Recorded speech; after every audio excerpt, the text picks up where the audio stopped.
اگر عورت جا رہی ہو تو کوئی اس کی طرف گندی میلی نگاہ سے دیکھے تو عورت ایک دفعہ دیکھ لے اگلے کی طرف یوں کر کے تو اگلے کا پیشاب نکل جاتا ہے، اس کی پینٹ بھیگ جائے، شلوار اس کی گیلی ہو جائے۔ کیسے ہو سکتا ہے کوئی عورت تو کسی کی جا رہی ہو ٹھیک ہو، خود ٹھیک ہو، اور کوئی مرد اس کی طرف ہے اسے گندی نگاہ سے دیکھ بھی جائے؟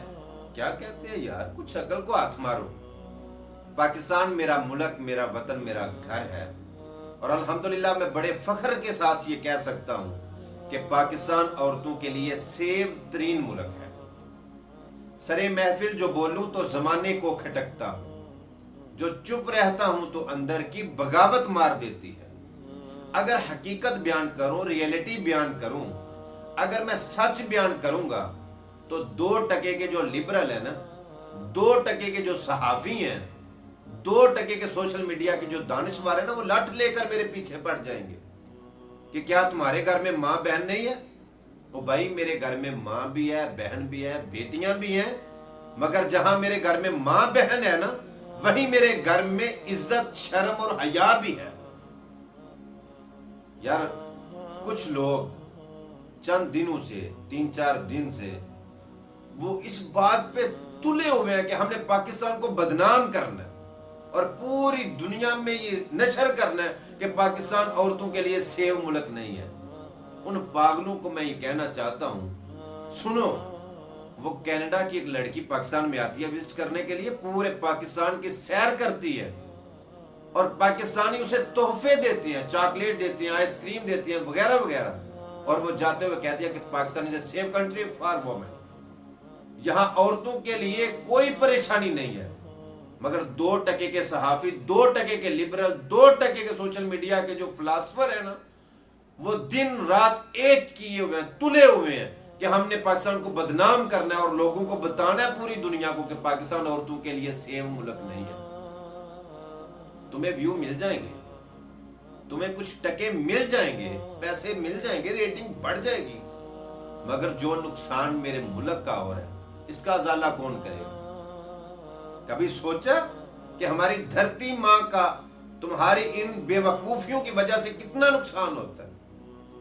جو واقعہ پیش آیا، میں اس کی شدید مذمت کرتا ہوں، مگر پسے پردہ بھی جاننے کی کوشش کریں۔ یہ بہت بڑی سازش ہے، یہ سارا میں تو کہتا ہوں کہ پری پلاننگ کے تحت ہوتا ہے، پاکستان کو بدنام کرنے کے لیے ایسے واقعات ہوتے ہیں۔ میں عورت کا احترام کرتا ہوں، کرتا تھا اور کرتا رہوں گا، چاہے کسی روپ میں بھی یہ رشتہ ہو، عورت کسی روپ میں بھی ہو، ہمارے لیے قابل احترام ہے، مگر ہر دفعہ، ہر بار مرد کو ہی برا کیوں کہا جاتا ہے؟ میں نے جیسے پہلے کہا ہے کہ ہمارے گھر میں بھی سبھی ہیں، مگر اس کے ساتھ پردہ ہے، حیا ہے، شرم ہے۔ اگر عورت جا رہی ہو تو کوئی اس کی طرف گندی میلی نگاہ سے دیکھے تو عورت ایک دفعہ دیکھ لے اگلے کی طرف یوں کر کے تو اگلے کا پیشاب نکل جاتا ہے، اس کی پینٹ بھیگ جائے، شلوار اس کی گیلی ہو جائے۔ کیسے ہو سکتا ہے کوئی عورت تو کسی کی جا رہی ہو ٹھیک ہو، خود ٹھیک ہو، اور کوئی مرد اس کی طرف ہے اسے گندی نگاہ سے دیکھ بھی جائے؟ کیا کہتے ہیں یار، کچھ عقل کو ہاتھ مارو۔ جو کچھ بھی ہوا، جیسے بھی ہوا، میں اس کو مزید پھولنا نہیں چاہتا کہ آخر یہ کیوں ہوا، کیسے ہوا، کس نے کیا، کس کا قصور ہے۔ ایک بات میں جانتا ہوں، قصور ہم سب کا ہے۔ یہ سب کچھ جو بھی ہوا ہے نا، یہ سارا تعلیمات اسلامی کی دوری کی وجہ سے، یہ دین کی دوری کی وجہ سے ہے سارا کچھ۔ اسے کسی ایک نے ٹھیک نہیں کرنا، ہم سب نے ٹھیک کرنا ہے۔ بہت بڑا المیہ ہے اور لمحہ فکریہ ہے کہ ہماری نوجوان نسل کس طرف جا رہی ہے۔ آخر انہیں کون سمجھائے گا؟ عقل پر پردہ پڑ گیا۔ چاہے نوجوان نسل میں لڑکیاں بھی ہیں، لڑکے بھی ہیں، ٹرانسجینڈر بھی ہیں، سبھی جو کچھ بھی ہیں، کس ڈگر پر چل رہے ہیں؟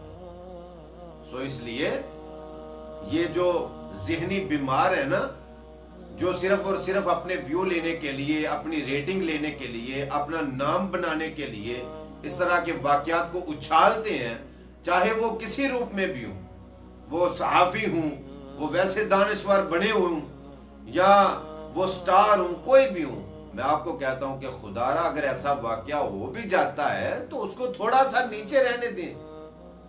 ملک کی بدنامی ہوتی ہے, کنٹری کی بدنامی ہوتی ہے. بات اتنی ہوتی نہیں جتنی یہ میڈیا اچھالتا ہے, اتنی ہوتی نہیں, ہوتی ہے لیکن اتنی نہیں ہوتی. بار بار ایک بات کو یوں اچھال کے رکھنا. آپ سب سے میں کہتا ہوں خدا را اگر ایسے واقعات سے بچنا ہے تو شور ڈالنے کی بجائے قرآن اٹھائیے اور آنکھیں کھولیے اور پڑھیے کہ اللہ کا قرآن کیا کہتا ہے, محمد مصطفیٰ کا فرمان کیا کہتا ہے. آخر کب تک ایسے واقعات کی مذمت ہم کرتے رہیں گے؟